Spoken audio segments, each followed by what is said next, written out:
Hello friends. இல்லைங்க எனக்கு வந்து கேப்டன் பொறுப்புலாம் வந்து வேணாங்க. நான் ஒரு பிளேயராகவே வந்து ஆடிக்கிறேன் அப்படின்னு சொல்லிட்டு அடுத்தடுத்து பார்த்தீங்க அப்படின்னா ரிஷப் பண்ட் மற்றும் விராட் கோலி 2 பேருமே வந்து விலகியிருக்காங்க. ஒரு 12 வருஷத்துக்கு பிறகு பார்த்தீங்கன்னா விராட் கோலி வந்து ரஞ்சி டிராஃபியில் வந்து ஆடுறதுக்கு ஆயத்தமாக வந்திருக்காரு. அவருடைய சொந்த மாநிலமான டெல்லி அணிக்காக விராட் கோலி வந்து ஆட போகிறாரு. முதல் போட்டியில் வந்து துரதிர்ஷ்டவசமாக அவரால் வந்து பங்கேற்க முடியல. அவருக்கு வந்து கழுத்தில் வந்து வலி இருந்துச்சுன்னு சொல்கிறாங்க. அதனால் அந்த போட்டியில் விராட் கோலி வந்து ஆடலை. அடுத்து பார்த்தீங்கன்னா ரயில்வேஸ் அணிக்கு எதிரான போட்டியில் வந்து விராட் கோலி ஆடுறதுக்காக இப்போ வந்து தயாராகிட்டு வந்துட்டுருக்காரு.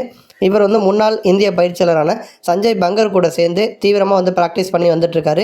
மும்பையில் விராட் கோலி மற்றும் பங்கர் இவங்க 2 பேரும் வந்து பயிற்சி மேற்கொள்கிறது. பங்கர் நிறைய விஷயங்கள் விராட் கோலிக்கு வந்து சொல்கிறது. இந்த மாதிரி விஷயங்கள் ஃபோட்டோக்கள்லாம் பார்த்தீங்கன்னா சோசியல் மீடியாவில் வந்து வெளியாகிட்டுருக்கு. இப்போ ரீசெண்ட் டைமாக விராட் கோலி வந்து ஆஃப் சைடில் போகிற பாலை அடிக்க ட்ரை பண்ணி தான் வந்து தொடர்ந்து அவுட் ஆகிட்டே வந்திருந்தார். அப்போ வந்து பேக் ஃபுட்டில் ஆடுறதுக்காக விராட் கோலிக்கு சஞ்சய் பங்கர் வந்து தீவிரமாக வந்து பயிற்சி கொடுத்துட்டு வராரு அப்படின்னு சொல்லப்படுது. இப்போ நடந்து முடிந்த 2 தொடர்களை நம்ம எடுத்துக்கிட்டோம் அப்படின்னாலே நமக்கு வந்து தெளிவாக வந்து தெரியும். இப்போ நம்ம நியூசிலாந்து தொடர் எடுத்துக்கிட்டோம்னா அதில் ஒட்டுமொத்தமாகவே 6 இன்னிங்ஸ் ஆடி விராட் கோலி 93 ரன் மட்டும்தான் வந்து அடிச்சிருப்பார். ஒரே ஒரு ஹாஃப் செஞ்சுரி மட்டும்தான் விராட் கோலி வந்து அடித்தார்.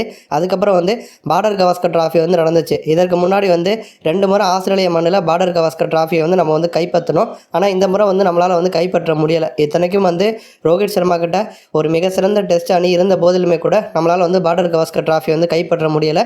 ரோஹித் சர்மா விராட் கோலி இவங்க 2 பேருமே அடுத்தடுத்து வந்து ஃபார்ம் அவுட்டில் வந்துருந்தாங்க. இந்த ஆஸ்திரேலிய தொடர்லையுமே விராட் கோலி ஒரே ஒரு செஞ்சுரி மட்டும்தான் வந்து அடித்தார். பெருசாக வேறு ரன்கள் வந்து சேர்க்கலை. இப்போ இந்த ஆஸ்திரேலிய தொடரில் 10 இன்னிங்ஸில் ஆடி விராட் கோலி வந்து 190 ரன்கள் மட்டும்தான் வந்து அடிச்சிருந்தார்.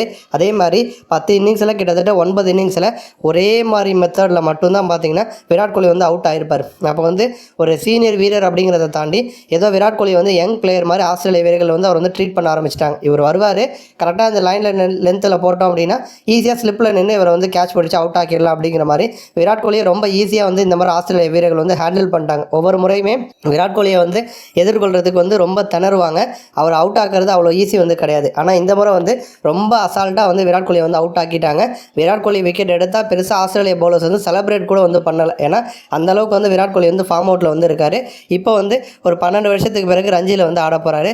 இப்போ இவருக்கு முன்னாடியே பார்த்தீங்கன்னா டெல்லி அணியில் வந்து ரிஷப் பண்ட் வந்து இணைஞ்சார். ரிஷப் பண்ட்டுமே வந்து ஒரு 5 வருஷத்துக்கு பிறகு இப்போ வந்து ரஞ்சி டிராஃபியில் வந்து ஆடுறாரு. அப்போ அதில் வந்து சௌராஷ்டிரா அணிக்கு எதிராக நடந்த போட்டிக்கு முன்னதாக பார்த்தீங்கன்னா ரிஷப் பண்ட்டுக்கிட்ட கேப்டன் பொறுப்பு வந்து கொடுக்கலாம் அப்படிங்கிற மாதிரி டெல்லி கிரிக்கெட் அமைப்பு வந்து முன் வந்தாங்க.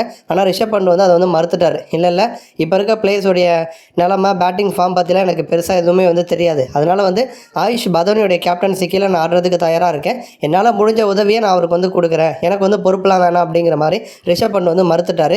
இன்னொரு புறம் வந்து விராட் கோலியும் வந்து அதே விஷயத்தை தான் வந்து பண்ணியிருக்காரு. டீமில் வந்து இப்போ எப்படி நிலமை இருக்குது அப்படிங்கிறது எனக்கு ஒன்றுமே வந்து புரியாது.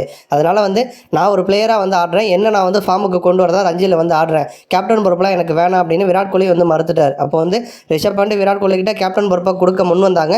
பட் இப்போதைக்கு அவங்களே ஃபார்ம் அவுட்டில் இருக்க காரணத்தினால கேப்டன்சிங்கிறது மேலே அழுத்தத்தை கொடுக்கும் அப்படின்னு சொல்லிட்டு 2 பேருமே வந்து மறுத்துருக்காங்க. நன்றி.